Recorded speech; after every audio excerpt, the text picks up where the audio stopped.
সংসারে সুখ আর সন্তোষ লাভ করার পথ কি? ত্যাগ করা নাকি মেনে নেওয়া?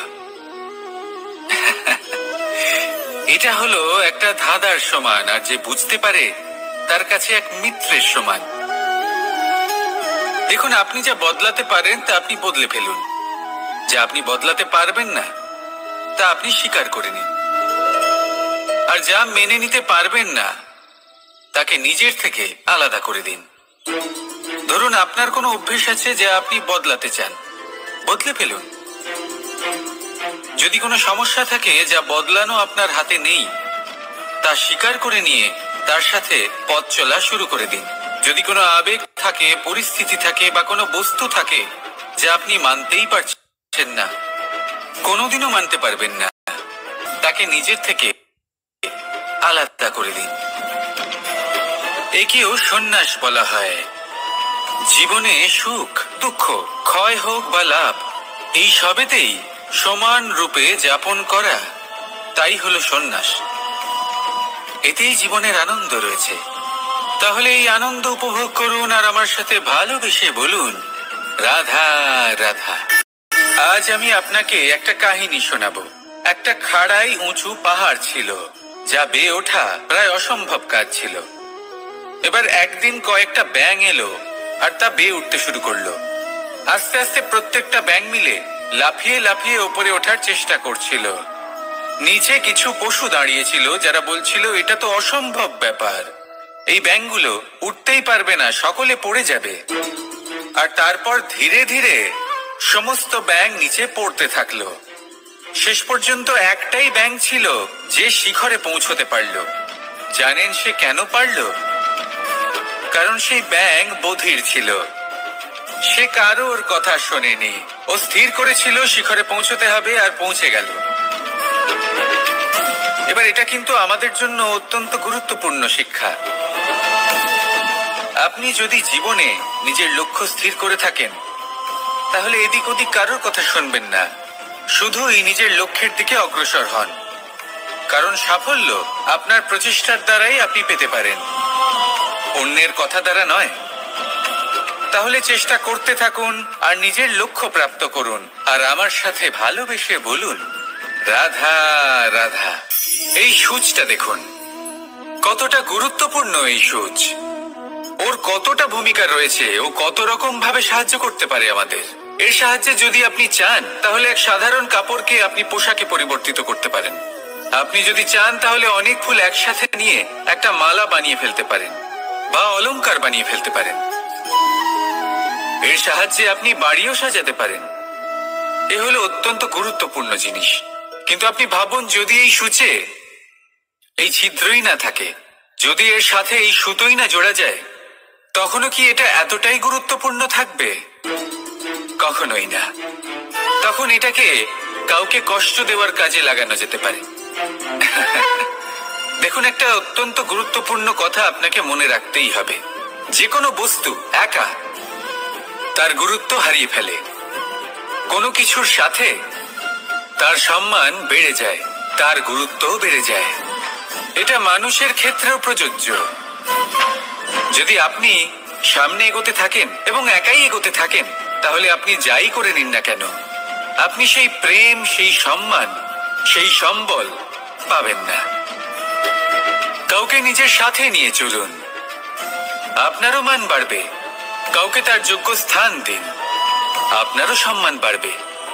ঠিক সেইভাবেই যেইভাবে এই সুতোর দ্বারা সূচের সম্মান বাড়ে, আর যেমন প্রেম দ্বারা গুণের মান বেড়ে যায়। তাহলে আসুন আর আমার সাথে ভালোবেসে বলুন, রাধা রাধা। আমরা মনে করি অন্যের উপকার করা, কারোর ভালো করা, কাউকে সাহায্য করা, সেবা করা, দান করা, সুখে দুঃখে কারোর সাথে থাকা, এ হলো আমাদের জীবনের সব থেকে বড় কর্তব্য। এটাই আসল কর্তব্য। কিন্তু এটা কি সত্যি? না। কর্তব্যের জন্য অনেক সময় মানুষকে অনেক অনেক যন্ত্রণা ভোগ করতে হয়। এমন কিছু কর্তব্য থাকে যা পালনের জন্য মানুষকে এমন কিছু পথ দিয়ে যেতে হয় যেখানে কাঁটা আছে, দুঃখ আছে, যন্ত্রণা আছে, বিপদ আছে। সেটা পার করে তবে ও নিজের কর্তব্যকে পূর্ণ করতে পারে। অন্যের উপকার, ভালো কাজ করা, কাউকে সাহায্য করা, দান করা, সেবা করা, সুখে দুঃখে সঙ্গ দেওয়া, এটা কর্তব্য নয়, এটা হলো আনন্দ। কারণ এতে আপনারই জীবন আরো সুখময় হবে, আপনি আরো সুখ পাবেন, আপনার স্বাস্থ্য আরো ভালো হবে, আপনি জীবনে আরো ভালো ভালো মানুষ পাবেন। আর সব থেকে বেশি যদি এ কিছু বাড়িয়ে তোলে, তাহলে তা হলো প্রেম। তাহলে একে কর্তব্য মনে করবেন না, এ হলো শুধুই সেই পথ যাতে অগ্রসর হয়ে আপনি নিজের জীবন অত্যন্ত সুখময় করে তুলতে পারবেন। তাহলে আপনি এটাই করুন, আর আমার সাথে ভালোবেসে বলুন, রাধা রাধা। আপনি কখনো একটা পর্বতকে দেখে থাকবেন, দিনের বেলায় যদি দেখেন এই পর্বতকে কত সুন্দর দেখতে লাগে। এত বিশাল, এত সুন্দর প্রকৃতির এই দৃশ্য দেখে মনে শুভ চিন্তার উদ্ভব হয়। এবার সেই পর্বতকেই আপনি অন্ধকারে দেখুন, ততটাই ভয়াবহ মনে হয়। এবার এটাই হয় মানুষের সাথেও, আর এটাই হয় অন্য কোনো স্থানের সাথেও। এবার এর কারণ কি? তাহলে কি মানুষের রূপ, তার ব্যক্তিত্বের কোনো মাহাত্ম্য নেই? না, এরকম কখনোই নয়। এর সমস্ত কৃতিত্ব পায় প্রকাশ। শুধুমাত্র এই প্রকাশে আপনার গুণকে, আপনার ব্যক্তিত্বকে, আপনার রূপ আরো উজ্জ্বল করে সংসারের সামনে নিয়ে আসে।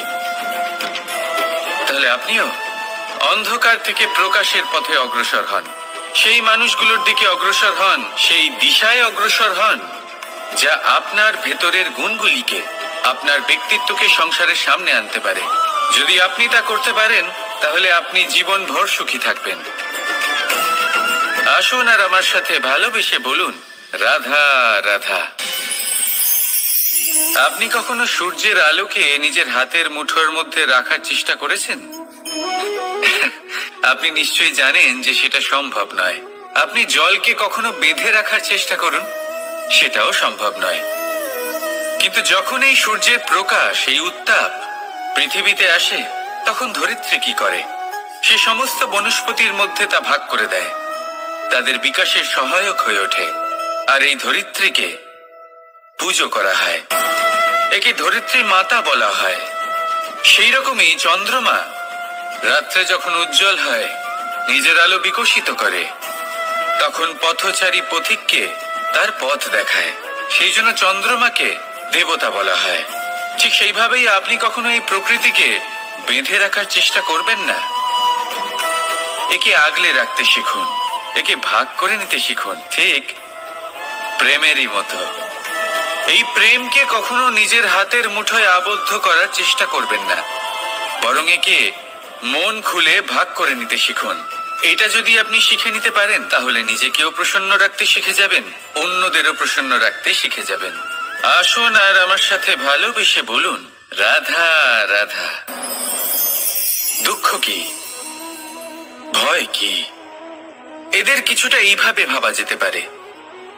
জীবনে যখনই আপনি কিছু একটা লাভ করবেন, তখন সেটা হারানোর ভয় তার সাথেই চলে আসে। যেমন আপনি যদি ধন অর্জন করেন, ধন হারানোর ভয় তার সাথেই চলে আসে। সম্পত্তি অর্জন করলে সেটা লুট হবার ভয় তার সাথেই চলে আসে। আর এটা জীবনের সাথে হয়। যেই মুহূর্তে আপনি জন্ম নেন, মৃত্যুর ভয় তার সাথেই চলে আসে। জন্ম না নিলে মৃত্যু কিভাবে হবে? মৃত্যুর ভয় কোথা থেকে আসবে? এবার এই ভয় কি সেটা আপনাকে বুঝিয়ে বলি। এই ভয় যদি মনের মধ্যে থাকে, জীবনে থাকে, তাহলে যা কিছু লাভ করবেন, সুখ, সম্পত্তি, সুবিধা, ধন, এইগুলি লাভ করার একটা আনন্দ থাকে, এদের সাথে জীবনযাপন করার একটা আনন্দ থাকে। এই ভয় সেই আনন্দ আপনার থেকে কেড়ে নেয়। ধরে নিন কাল আপনার মৃত্যু হতে চলেছে। এবার কালকের মৃত্যুর ভয় আজই মনে পুষে রাখলে, তাহলে এই ভয় আজকের সুখ, আজকের শান্তি আপনার থেকে কেড়ে নেবে। ভয় এটাই করে। সেই জন্য মনে রাখবেন, ভয়ের সঙ্গ আপনি ত্যাগ করে দিলে জীবন যাপনের যে সুখ তা চিরকাল আপনার সাথে থাকবে। আসুন আর আমার সাথে ভালোবেসে বলুন, রাধা রাধা। আপনি কখনো কোনো পর্বতে চড়েছেন? কথায় আছে, যখন আমরা পর্বত আরোহণ করি, ওপরে ওঠার সময় দুর্ঘটনার সম্ভাবনা কিছুটা কমে যায়। সেখানেই যখন পর্বত থেকে নিচে নামি, তখন দুর্ঘটনার সম্ভাবনা অত্যন্ত বৃদ্ধি পায়। অর্থাৎ নামার সময় আমাদের আরো ভারসাম্য বজায় রাখতে হয়, আরো সাবধানে থাকতে হয়, অর্থাৎ বিবেককে জাগিয়ে রাখতে হয়। এবার জীবনেও সাফল্যের পর্বত আরোহণের সাথে এটাই হয়। যখন আমরা সাফল্যের পর্বত আরোহণ করতে থাকি, তখন এমনি আমাদের লক্ষ্য আমাদের গন্তব্যের দিকে থাকে। আমরা নিরন্তর পরিশ্রম করি, চেষ্টা করতে থাকি, আমাদের মধ্যে সেই উৎসাহ থাকে, সেই সাহস থাকে। কিন্তু একটা কথা সত্যি, সমস্ত আরোহণের পরে অবরোহণ থাকে। আর এই অবরোহণই থাকে যেখানে বেশিরভাগ মানুষ নিজের ভারসাম্য বজায় রাখতে পারেন না, আর সেখানেই ভেঙে পড়েন। তাই জীবনে যদি সাফল্যের শিখরে পৌঁছতে চান, তাহলে আপনাকে নিরন্তর প্রয়াস করতে হবে, সংঘর্ষ করতে হবে, পরিশ্রম করতে হবে, আর নিজের লক্ষ্যের দিকে একাগ্রতা কেন্দ্রীভূত করতে হবে। তাহলে আপনি নিজের লক্ষ্য অবশ্যই পাবেন। কিন্তু যখন অবরোহণের সময় আসবে, যা নিশ্চিত রূপে আসবেই, তখন আপনাকে সংঘর্ষ করতেই হবে, ধৈর্য ধরতেই হবে, সাবধানে থাকতেই হবে, ভারসাম্য বজায় রাখতেই হবে। এটা হলো অত্যন্ত আবশ্যক, কারণ পরবর্তী সাফল্যের শিখরে আপনাকে পৌঁছতেই হবে, আর তার জন্য আপনাকে সুরক্ষিতভাবে অবরোহণ করতেই হবে। ঠিক কিনা? আসুন আর আমার সাথে ভালোবেসে বলুন, রাধা রাধা। প্রসন্নতা এমন এক অনুভূতি যা আমরা সকলে পেতে চাই। এবার এটা ভেবে দেখুন যে আমরা আমাদের প্রসন্নতার জন্য অন্য কাউকে দায়ী কেন করি। আজও এরকম কিছু করেছে, ওর জন্য আমি দুঃখী হয়ে আছি। আজও এমন কিছু করলো যার ফলে আমার মন প্রসন্ন হয়ে উঠল। না, আপনাকে স্পষ্ট করে একটা কথা বলে দিই, আপনার প্রসন্নতা না শুধু আপনার নির্বাচন, না শুধু আপনার হাতে রয়েছে, বরং আপনি নিজের প্রসন্নতাকে নিজেই আকৃষ্ট করেন। এই ফুলগুলিকে দেখুন, এই ফুল এর সুগন্ধ ছড়ায়, আর এই ফুল নিজের দিকে কীট পতঙ্গদের আকৃষ্ট করে। এবার দেখুন, কীট পতঙ্গ কাদের আকৃষ্ট করে? গিরগিটি বা ব্যাঙ, এরকম কিছু প্রাণীদের। এবার এই যে ফুল, কীট পতঙ্গের জন্য এই যে ফুল, তার বিকাশ হয়, এ আরো প্রস্ফুটিত হয়, ওর বংশ আরো বৃদ্ধি পায়। তাই এর তাৎপর্য হলো সহজ, ফুল উচিত ব্যক্তিকে নিজের দিকে আকৃষ্ট করে। এবার কীট পতঙ্গের কথা বললে তারা কাদের আকৃষ্ট করে? তাদেরই, যারা তাদেরই শিকার করবে, খাদ্যরূপে গ্রহণ করবে। এবার কাকে আপনি নিজের দিকে আকৃষ্ট করতে চান, তার নির্বাচন আপনারই। আপনি কি প্রসন্নতাকে নিজের দিকে আকৃষ্ট করতে চান, নাকি অপ্রসন্নতাকে করতে চান, তার নির্বাচন আপনারই। আপনি জীবনে যা কিছু পাবেন, সুখ দুঃখ, আশা নিরাশা, প্রসন্নতা অপ্রসন্নতা, সবই হলো আপনারই নির্বাচনের পরিণাম। তাহলে সঠিক নির্বাচন করুন আর আমার সাথে ভালোবেসে বলুন,